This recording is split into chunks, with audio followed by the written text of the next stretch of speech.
नमस्ते दोस्तों, इस वीडियो में हम वित्त वर्ष 24-25 के लिए भारत में लागू हुए नए टैक्स सुधारों पर चर्चा करेंगे। ये बदलाव टैक्स सिस्टम को आसान बनाने और करदाताओं को राहत देने के लिए डिजाइन किए गए हैं। हम इन सुधारों को डिटेल में समझेंगे ताकि ये सबके लिए आसानी से समझ आ जाए। शुरू करने से पहले यह याद रखना जरूरी है कि टैक्स कानून थोड़े कॉम्प्लिकेटेड हो सकते हैं। इस वीडियो का उद्देश्य आपको रिफॉर्म्स की एक जनरल समझ देना है, लेकिन पर्सनलाइज्ड सलाह के लिए किसी टैक्स प्रोफेशनल से सलाह लेना हमेशा बेहतर होता है। चलिए अब इन नए सुधारों को एक साथ एक्सप्लोर करते हैं।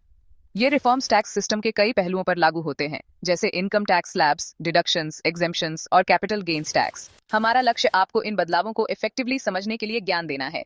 इस वीडियो के अंत तक आपको एक क्लियर पिक्चर मिल जाएगी कि ये टैक्स रिफॉर्म्स आपकी फाइनेंशियल प्लानिंग को कैसे अफेक्ट कर सकते हैं। तो चलिए शुरू करते हैं। नए टैक्स सिस्टम में पहला बड़ा बदलाव रिवाइज्ड इनकम टैक्स स्लैब्स और रेट्स हैं। ये स्लैब्स आपकी कमाई के आधार पर तय करते हैं कि आपकी इनकम का कितना परसेंटेज टैक्स के रूप में जाएगा। वित्त वर्ष 24-25 के लिए नए इनकम टैक्स स्लैब्स का ब्रेकडाउन कुछ इस प्रकार है। 0 से 3 लाख रुपए 0% टैक्स, 3 लाख 1 से 7 लाख रुपए 5% टैक्स, 7 लाख 1 से 10 लाख रुपए 10% टैक्स, 10 लाख 1 से 12 लाख रुपए 15% टैक्स, 12 लाख 1 से 15 लाख रुपए 20% टैक्स, 15 लाख रुपए और उससे ज्यादा 30% टैक्स। जैसा कि आप देख सकते हैं, इनकम टैक्स रेट्स एडजस्ट किए गए हैं। कुछ स्लैब्स में टैक्स परसेंटेज कम हुआ है। इसका मतलब है कि कुछ इनकम ब्रैकेट्स वाले लोग पहले से कम टैक्स पे कर सकते हैं। ये रिवाइज्ड स्लैब्स टैक्स सिस्टम को और फेयर और प्रोग्रेसिव बनाने के लिए डिजाइन किए गए हैं। इसका मकसद यह सुनिश्चित करना है कि ज्यादा इनकम वाले लोग नेशनल डेवलपमेंट में अपनी कमाई का एक बड़ा हिस्सा कंट्रीब्यूट करें। यह ध्यान रखना महत्वपूर्ण है कि ये सिर्फ बेसिक स्लैब्स हैं। कई दूसरे फैक्टर्स जैसे डिडक्शंस, एग्जेम्पशंस और रिबेट्स आपकी फाइनल टैक्स लायबिलिटी को प्रभावित कर सकते हैं। हम आगे के सेक्शंस में इन पहलुओं पर विस्तार से बात करेंगे।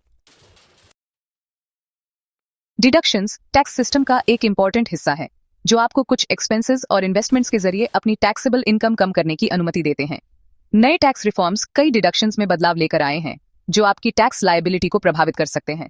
एक खास बदलाव सैलरीड इंडिविजुअल्स के लिए स्टैंडर्ड डिडक्शन में बढ़ोतरी है। स्टैंडर्ड डिडक्शन 50,000 रुपए से बढ़ाकर 75,000 रुपए कर दिया गया है, जिससे सैलरी टैक्स पेयर्स को कुछ राहत मिली है।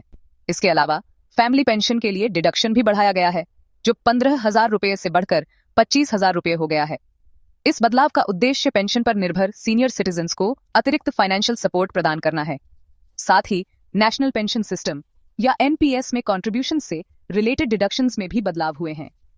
एनपीएस में एम्प्लॉयर कंट्रीब्यूशंस पर डिडक्शन 10% से बढ़ाकर 14% कर दिया गया है, जिससे रिटायरमेंट सेविंग्स को बढ़ावा मिलेगा। डिडक्शंस में ये बदलाव आपकी ओवरऑल टैक्स लायबिलिटी पर काफी असर डाल सकते हैं। इन रिविजन्स को समझकर और अपने इन्वेस्टमेंट्स और एक्सपेंसेस की अकॉर्डिंगली प्लानिंग करके आप अपने टैक्स बेनिफिट्स को ऑप्टिमाइज कर सकते हैं। डिडक्शंस के बारे में टैक्स अथॉरिटीज द्वारा जारी किए गए किसी भी नए नोटिफिकेशन या सर्कुलर के बारे में अपडेटेड रहना याद रखें। किसी टैक्स एडवाइजर से सलाह लेना भी फायदेमंद हो सकता है, ताकि आप अपने एलिजिबल डिडक्शंस का ज्यादा से ज्यादा फायदा उठा सकें। इनकम टैक्स एक्ट की धारा 87A कम आय वाले लोगों को टैक्स रिलीफ देने में एक अहम भूमिका निभाती है। नए टैक्स सुधारों ने इस सेक्शन में बदलाव किए हैं, जिससे संभवतः टैक्स पेयर्स के एक बड़े वर्ग को फायदा होगा। रिवाइज्ड नॉर्म्स के तहत धारा 87A के तहत टैक्स रिबेट लिमिट बढ़ा दी गई है, जिससे 7 लाख रुपए तक की इनकम टैक्स फ्री हो गई है। इसका मतलब है कि इस सीमा तक कमाने वाले लोगों को कोई इनकम टैक्स नहीं देना होगा। कम इनकम वालों के लिए टैक्स स्ट्रक्चर को आसान बनाने की दिशा में यह एक महत्वपूर्ण कदम है। इसका उद्देश्य इस वर्ग पर टैक्स बर्डन को कम करना और उन्हें ज्यादा डिस्पोजेबल इनकम प्रदान करना है।